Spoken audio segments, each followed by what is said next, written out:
शाहपुर शहर के रहने वाले मोहम्मद आसिफ कुछ महीने पहले यादगीर रोड पर एक दर्दनाक हादसे का शिकार हो गए थे। उनके माता पिता ने अपने बेटे को बचाने के लिए हर संभव कोशिश की। अब तक 13 लाख रुपए खर्च कर चुके हैं, लेकिन इलाज अभी खत्म नहीं हुआ। आगे के इलाज के लिए भी पैसों की सख्त जरूरत है। आसिफ के वालिद बशू मियां साहब, जो एक गरीब परिवार से ताल्लुक रखते हैं, अब तक उधार लेकर बेटे के इलाज का खर्च उठा रहे हैं। अब उनके पास कुछ भी नहीं बचा है और आज वे आप सबके सामने एक दर्द भरी अपील लेकर आए हैं। भी दर्शकों से गुजारिश है, मोहम्मद आसिफ के इलाज के लिए आप सबकी मदद बहुत जरूरी है। आप स्क्रीन पर दिए गए QR कोड, फोन पे या गूगल पे के जरिए मदद कर सकते हैं। चाहे तो इन्हें कॉल करके या मिलकर भी मदद कर सकते हैं। आपकी एक छोटी सी मदद एक जिंदगी बचा सकती है। अगर आप आर्थिक मदद नहीं कर पा रहे हैं तो कम से कम इस वीडियो को शेयर कीजिए। शायद आपके शेयर से आसिफ की जिंदगी बच जाए।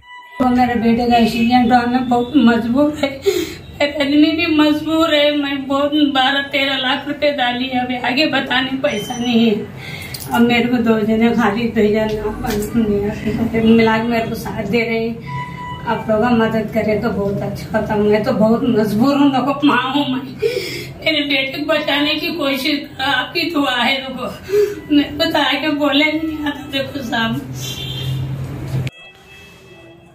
ಆತ್ಮೀಯ ಎಲ್ಲ ವೀಕ್ಷಕರಿಗೆ ಇವತ್ತಿನ ದಿನ ನಾನು ಈ ಒಂದು ಮಾಧ್ಯಮದ ಮುಖಾಂತರ ವಿನಂತಿಸಿಕೊಳ್ಳೋದೇನೆಂದರೆ, ಶಾಹಪುರ ನಗರದಲ್ಲಿರ್ತಕ್ಕಂತಹ ಬಾಷು ಮಿಯಾ ಅವರ ಮಗ ಮೊಹಮ್ಮದ್ ಆಸಿಫ್ ಅಂತಕ್ಕಂಥ ಯುವಕ ಸುಮಾರು 1 ವರ್ಷದ ಹಿಂದ್ಗಡೆ ಆ ಹುಡುಗಂದು ಲಗ್ನ ಕೂಡ ಆಗಿತ್ತು.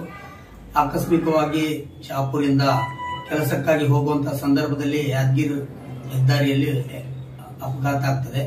2 ವೀಲರ್ ಮುಖಾಂತರ ಹೋಗುವಂತ ಸಂದರ್ಭದಲ್ಲಿ ಅಪಘಾತ ಆಗಿ ಬಹಳ ಸೀರಿಯಸ್ ಆಗಿ ಗಾಯ ಆಗಿ ಆ ಒಂದು ಹುಡುಗನಿಗೆ ರಾಯಚೂರು ಆಸ್ಪತ್ರೆಗೆ ಮುಂದಿನ ಚಿಕಿತ್ಸೆಗೆ ಅಲ್ಲಿಂದ ರವಾನೆ ಮಾಡ್ತಾರೆ.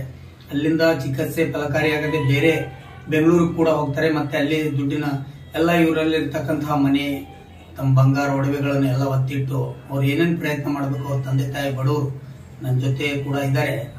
ಅವರು ತಮ್ಮ ಎಲ್ಲ ಇರ್ತಕ್ಕಂಥ ಇದರಿಂದ ಹುಡುಗನಿಗೆ ಉಳಿಸುವಂತ ಪ್ರಯತ್ನ ಬಹಳಷ್ಟು ಮಾಡಿದ್ದಾರೆ. ಇಲ್ಲಿವರೆಗೆ ಸುಮಾರು ಒಂದು 13 ಲಕ್ಷದ ಅವರು ಇದು ಖರ್ಚು ವೆಚ್ಚ ನೋಡ್ಕೊಂಡು ಬಂದಿದ್ದಾರೆ, ಸಾಲ ಮಾಡಿ ಅದೆಲ್ಲ ಮಾಡಿ. ಈಗ ಇನ್ನೂ ಕೂಡ ಆ ಹುಡುಗ ಗುಲ್ಬರ್ಗ ಕಿದ್ವಾಯಿ ಆಸ್ಪತ್ರೆಯಲ್ಲಿ ಆ ಹುಡುಗ ಇನ್ನೂ ಚಿಕಿತ್ಸೆ ಪಡಿತಾ ಇದ್ದಾನೆ. ಈ ಮುಂದಿನ ಚಿಕಿತ್ಸೆಗಾಗಿ ಆ ಹುಡುಗನ ಭವಿಷ್ಯಕ್ಕಾಗಿ ಇವರಿಗೆ ಸಾಲ ಆಗಿದ್ದಕ್ಕೋಸ್ಕರ ನಾನು ಎಲ್ಲಾ ವೀಕ್ಷಕರಲ್ಲಿ ವಿನಂತಿ ಮಾಡ್ಕೊಳ್ತೀನಿ. ನಾವು ಬಹಳಷ್ಟು ಸಂದರ್ಭದಲ್ಲಿ ಮಾಧ್ಯಮದಲ್ಲಿ, ಸಾಮಾಜಿಕ ಜಾಲತಾಣಗಳಲ್ಲಿ ನಾವು ಬಂದು ವಿನಂತಿ ಕೂಡ ಮಾಡ್ತೀವಿ. ಈ ಒಂದು ವಿಶೇಷ ಸಂದರ್ಭದಲ್ಲಿ ನನ್ನ ಜೊತೆ ನಮ್ಮ ಮಾಜಿ ನಗರಸಭೆ ಅಧ್ಯಕ್ಷರಾಗಿರ್ತಕ್ಕಂಥ ಹನುಮಂತರಾಯ ಗೌಡರು ಕೂಡ, ಮತ್ತೆ ಅಬ್ದುಲ್ ಖದೀರ್ ಸಾಬ್ ಅತಾರಿ, ಮತ್ತೆ ಅವರು ತಂದೆ ತಾಯಿಯವರು ಕೂಡ ನನ್ನ ಜೊತೆ ಇದ್ದಾರೆ. ತಾವೆಲ್ಲರೂ ಕೂಡ ಶಾಹಪುರ್ ಇರ್ತಕ್ಕಂಥ ಎಲ್ಲರೂ ಕೂಡ ಈ ಒಂದು ಫ್ಯಾಮಿಲಿಗೆ ನೋಡಿರ್ಬೋದು. ಯಾಕಂದ್ರೆ ಶಾಹಪುರ್ ಜಾಲ್ಗಾರೋಣಿಯಲ್ಲಿ ಇರ್ತಾರೆ ಇವರು.